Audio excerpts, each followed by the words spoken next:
Okay, so magandang buhay muli sa kanilang lahat.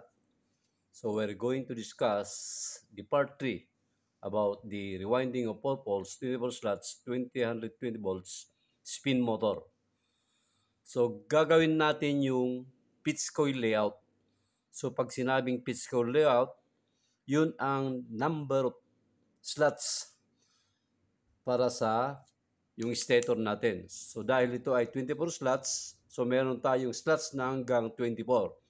1, 2, 3, 4, 5, 6, 7, 8, 9, 10, 11, 12, 13, 14, 15, 16, 17, 18, 19, 20, 23, 24 slots. Ibig sabihin, 24 yung butas itong stator natin. So again, meron tayong running winding, meron tayong starting winding. Again, yung running winding ay nasa ilalim, at the bottom of the stator. Then starting winding, nakapatong doon sa running winding. So, yung data natin sa running winding, meron tayong pitch number 16. Ito na po yung 16. 1, 2, 3, 4, 5, 6. Then we have 1, 4. 1, 4. 1, 2, 3, 4. Ibig sabihin kung saan pumasok yung coil. So, for every pole, meron tayong 2 coils. 1, 4 at saka 1, 6. So, we have 4 poles. 1, 2, 3, 4. 1, 2, 3, 4. 4 poles. So, meron tayong pole number 2, 1, 4. 1, 2, 3, 4. Then, 1, 6. Same as pole number 3. 1, 2, 3, 4. Then 1, 2, 3, 4, 5, 6. Same as pole number 4. 1, 2, 3, 4. 1, 2, 3, 4, 5, 6. So makikita natin na yung ikot ng coil natin for every pole. So yung una, 1, 4, clockwise. Clockwise. Then 1, 6, clockwise din. Puro clockwise yan. Then pole number 2, papasok ulit sa 1, 4. 8, 12, counterclockwise. Then, papasok sa 12 at saka 7, counterclockwise. Ibig sabihin, counterclockwise dito. Then, pagkatapos dito, papasok ka ulit sa 1, 4 ng pole number 3, clockwise. Then, papasok sa number 13 at saka 18, clockwise. Then, last pole, clockwise, counterclockwise rather. That is 1, 4. Then, counterclockwise, 1, 6. So, ibig sabihin, clockwise, counterclockwise, clockwise, counterclockwise. Yun po ang ikot natin. So, same as the starting winding. Again, ito yung running winding natin. Nakapatong yung starting winding natin. So, saan papasok yung starting winding natin? Pole number 1, 2, 3, and 4.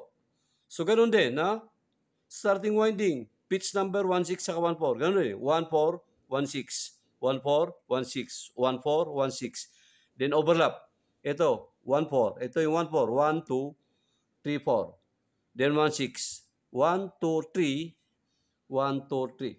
1, 2, 3, 4, 5, 6. 1, 6. Okay, so saan tayo magsimula sa starting winding? Again, nakapatong doon sa pole number 1 saka pole number 2 ng running winding.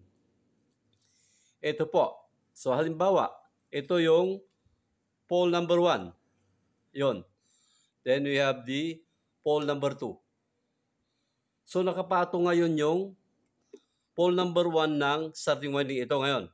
Pole number 1 ng running winding, pole number 2 ng running winding, then pole number 1 ng starting winding. Nakapatong. Ayun. So, isang butas yan, nakapatong dito sa dalawang pole, 1 and 2.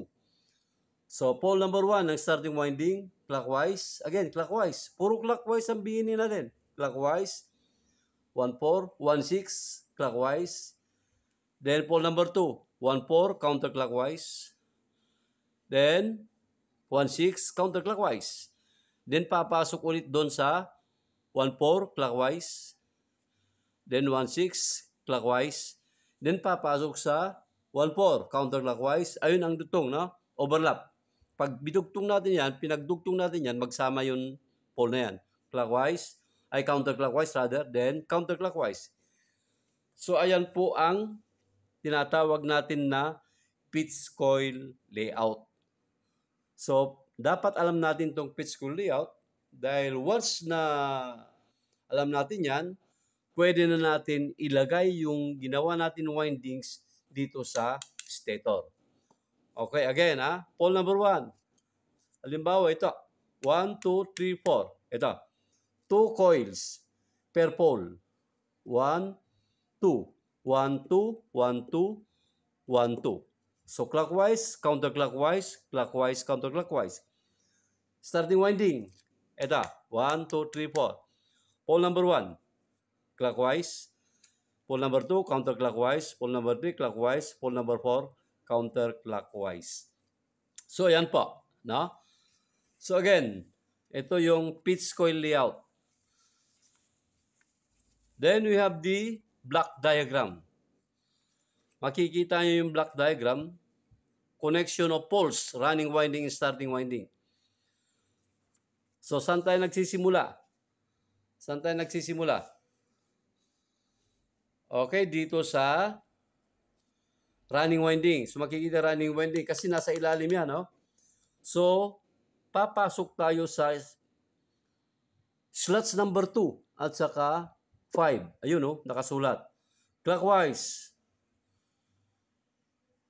Then, clockwise, 1, 6. Papasok sa 2. Then, lalabas sa 5. Then, papasok sa 1. Lalabas sa 6. Ayan, clockwise. Then clockwise, 1, 6. Counterclockwise, 1, 4. Papasok sa 11. Ayan. Then, lalabas sa 8. Counterclockwise, 1, 4.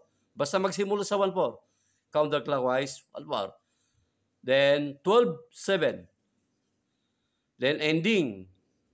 Papasok sa slots number 14. Lalabas sa 17. Clockwise. So, number of turns yan. Then, papasok sa 13. Lalabas sa 18, clockwise. Then the last pole, pole number 4, papasok sa 23. Asan 23? Ayun, counterclockwise. Lalabas sa 20. Ayun, 20. Then, papasok sa 24. Lalabas sa 19, counterclockwise. Ayun, ending. So, beginning running winding, ending ng running winding. So, ayan pa. So, ganun din sa starting winding. So again, nakapatong doon, di ba? Ito yung basihan natin, pitch coil layout. So clockwise. Clockwise. Ayun, ang clockwise. Papasok uli sa 5-8. Clockwise. Nakapatong doon, Nakapatong. Clockwise, 5-8. Then 4-9. Clockwise. Counterclockwise, 14-11. Then, 15-10, ending. Beginning, 17-20, clockwise. Then, papasok 16-21, lalabas sa 21, clockwise. Then, papasok sa 1-4, 2-23. Then, papasok sa 3-22, counterclockwise, ending. So, beginning, starting winding, ending ng starting winding. Again, nandito yung number of turns natin. Asan yung number of turns natin? Pare-parehas lang. Number of turns po, yung 1-6, 245, na-discuss po natin yon. Yung 1-4, 170 sa running winding. Ibig sabihin, pagpasok natin dito sa 1-4, sa running winding, that is 170. Bilang natin, 1, 2, 3, 4, 5, 6, 7, 8, 170. So, papasok ulit sa 245, that is 1-6. Itong 1-6, 245 turns. Ito ay 170. Ito ay 1-6, 245. Sa running winding, parehas to, Parehas dito, 170, 170, 170 turns. 245, 245, 245. So, pare-parehas. Ganon din sa starting winding. Sa starting winding natin, then 1-4, 210. Ito, 210, 210, 210, 210. Yung 1-6, 385, 385, 385, 385 turns. Okay, size ng wire. So, ang size ng wire ng running winding, asan? Size ng wire ng running winding, that is number 25. So, ibig sabihin, number 25 yan. 25, na? Number 25. Pare-paras yan. Then, size ng wire ng starting winding, number 26. Okay, so number 26. So, ayan po ang data natin sa pitch coil layout. So, makikita nyo, every pole, dalawa yung coil. No? 1416, 1416. So, makikita nyo na rin sa block diagram, tuloy-tuloy na po, 1416. Counterclockwise, 1416. Clockwise, 1416. Counterclockwise, 1416, ending. Okay? So, ayan na po. Then, paano natin gagawin yung coil? So, yung running winding, ito na, running winding natin. Ha? Running winding, that is number 25. Pag wala tayong rewinding machine, counter o rewinding machine, pwede tayong gagawin yung pako lang, dalawang pako. Yung na-discuss ko na sa iyo yung first rewinding natin. So, kukunin yung diameter ng 1.4 at saka 1.6. Yan. So, bibilang lang tayo. 1.4. Una yung 1.4. No? 100, 170. 170. Bilang. Beginning. 1, 2, 3, 4, 5, 6, 7, 8. 170.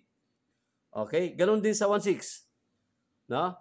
170. Ito 245. 1, 2, 3, 4, 5, 6, 100. Then 1, 2, 200. 30. 230. 245. O, eksakto. 245 yan. So, parehas to. 170. 245. 170. 245. 170. 245. Same, parehas. Number of turns yun. Then, size ng wire ay number 25 AWJ. Magnetic wire. So, punta tayo dito sa starting winding. Okay, ano nang number of turns? 1.4, 210. 210, yung 1.6, 385 turns. So, bilang 1, 2, 300, 210. Then, clockwise Then, 385. 1, 2, 200, 300, 385. Then, counterclockwise. Now, counterclockwise.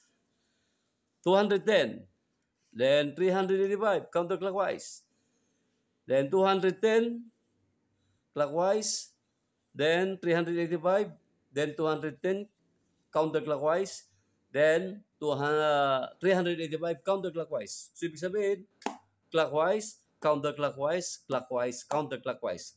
So that is now your 2 coils per pole of running winding sa starting winding. Pag natapos natin yan, kukunin na natin yan, then ilagay na natin dito sa stator. No?